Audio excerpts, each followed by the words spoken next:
Welcome back to another What's Trending on TikTok chat right here on your Feel Good Breakfast show. Now today, we're with Alistair Charles McKay, who's a South African novelist, but also a short story writer and columnist whose work explores queerness, marginalization, social justice, and the climate crisis. Now he's the author of 3 books, It Doesn't Have to Be This Way, and also The Child, and The Lucky Ones. And Siobhan Bilmer also joins us once again, known as Madam Cupcake. I love it so much, who is a South African author and founder of the Mzansi Cupcake Movement, a community just celebrating kindness, which we need more of, creativity and storytelling, just as a gentle rebellion against online toxicity.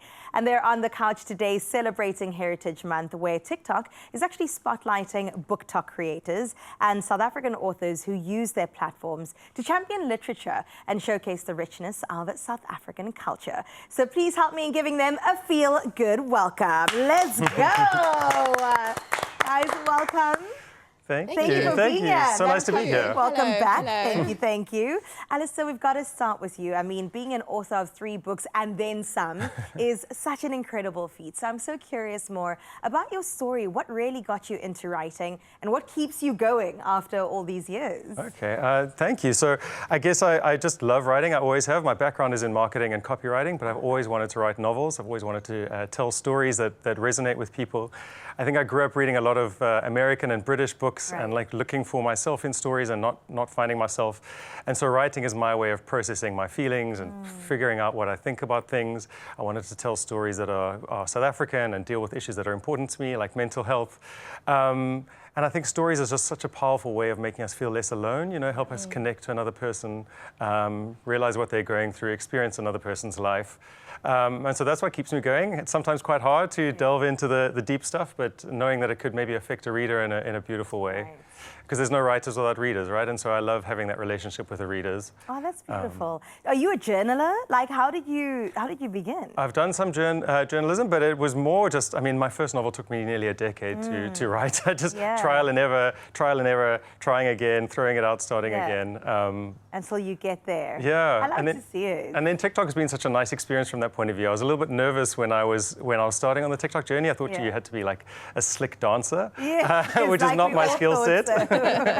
But it's been so nice to discover that it's like a community of readers and book lovers, and it's such a nice way of chatting about literature and things that mean something to you. Yeah, I love it. I mean, the last time, Siobhan, you were here, you told us about that incredible movement that you've got, encouraging positivity in a space that could easily lean the other way.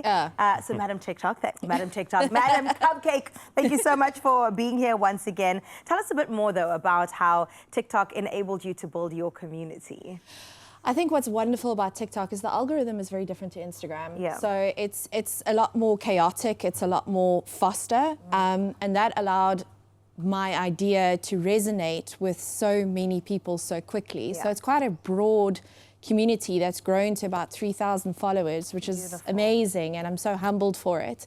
But what's beautiful about it is allowed people with similar morals and values to band together to be like, we want to support this positivity ring. We want to allow people to come as they are and be who they are and not judge a person for who they are, because we don't need that in the world. And who am I to say that you're not enough? Right. And you need to say that louder, because I don't think people in the back heard that. Who are you to say that you are not enough? Exactly. And we do need more of that kindness online. I mean, it very quickly, like I said, slips into the other side of things. So to have that constant reminder is beautiful. So thank you for the movement. We are all backing you. Thank you. I've got to ask you though, Alistair, what makes a compelling story? What makes a good book? I feel like in South Africa, there's no shortfall of stories. There's just so much richness everywhere you look. So what makes a good story, especially in our country? I think it depends very much on the reader. I mean, everyone has different tastes. Some people love a romance, they want some escapism. Some people want to have their hearts ripped out of them. I love a book that rips my heart out. I think what makes a story really compelling is when you recognize something of yourself in the story, whether it's you recognize the feeling and you've been through something similar, or you recognize, you know, the culture that it's in. Like a South African story, I think is really wonderful from that point of view, because I think we have quite a unique sense of humor. We've got got our own resilience, we've got our own history. Yeah. And there's that feeling of recognition, right, when you see it. Like I love reading books that are set in Cape Town where I know the streets where things are happening. Right. So I think familiarity is a big part of it. And then I guess it's about like emotional engagement and going on an emotional journey. Those are the books I love, is when you get really invested in the emotions of the characters and can follow them through. And representation matters. Absolutely. Which I think the South African authors do very well. Yeah. Because there hasn't been nearly enough up until now about good South African stories telling lives. Yeah, I mean, Exhibit A. Which we'll get to in just a little bit. Before we get there, though, Siobhan and Alice, so we do have a little something from, I think, your book talks that we want to have a look at. So maybe we'll start with yours, Alice, and see exactly what you've been getting up to. So I've been scared of TikTok for the longest time because I thought that you had to be like super slick and choreographed and really know what you were doing. And now I've discovered that half the people I really like on Instagram, the bookfluencers on Instagram, started out on TikTok. And it's actually much more like normal and chilled. And people can just have a relationship and have fun and share whatever they want to share about what they're reading or what they're enjoying. So I'm going to give it a bash. And I think I'll start off my TikTok journey. Oh, I love that. But sometimes it is a bit intimidating Very, at first. yeah. And then you step in and you're like, oh, wait, I can do this. Yeah. And I belong here. This is my space. These are my people. These are my voice. It's such a warm community. 100%. I love you said bookfluencers, book talk. All of these are so good for me. And then, of course, you have your movement on TikTok as well. So let's see Siobhan in action. Chaos. I like them big, I like them chunky, I like them big, I like them plumpy, I like them round, with something, they like my sound, they think I'm Oh, man, I'm here for it. Thank you. you. See, Siobhan added the dancing element. Yeah. Yeah, there we go.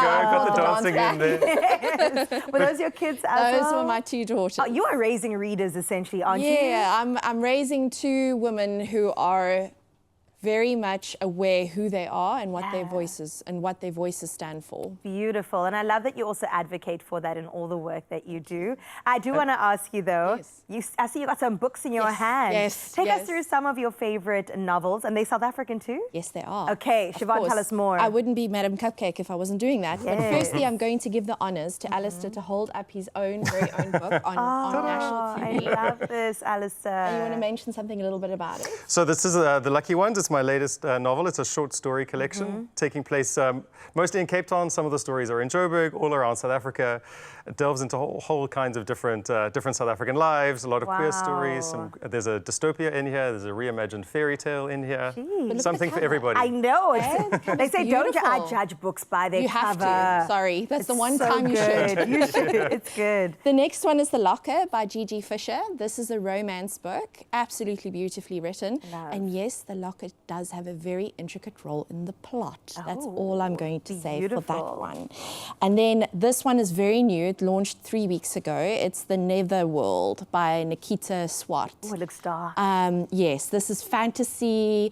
It's got a little bit of dark elements to it, but very, very well done. So please go and find one of these three in your bookstores, exclusive books, bargain books. Ask any bookstore. The distributors will get it there for you. And the greatest part is that if you ever come across the author, which is very likely in South Africa, get an autograph. Come on. Tell them. Or reach out to them on TikTok. They'd love it. Tell them how much their books have inspired you guys. Thank you so much for this bit of inspiration today. The book talk is being represented beautifully here. Alistair, Siobhan, we love you. Come back soon. Thank you. And we look forward to the next book. I'm just going to put it out there. I love to see it, man. And stick around right here on your Feel Good Show for some more Monday motivation coming your way.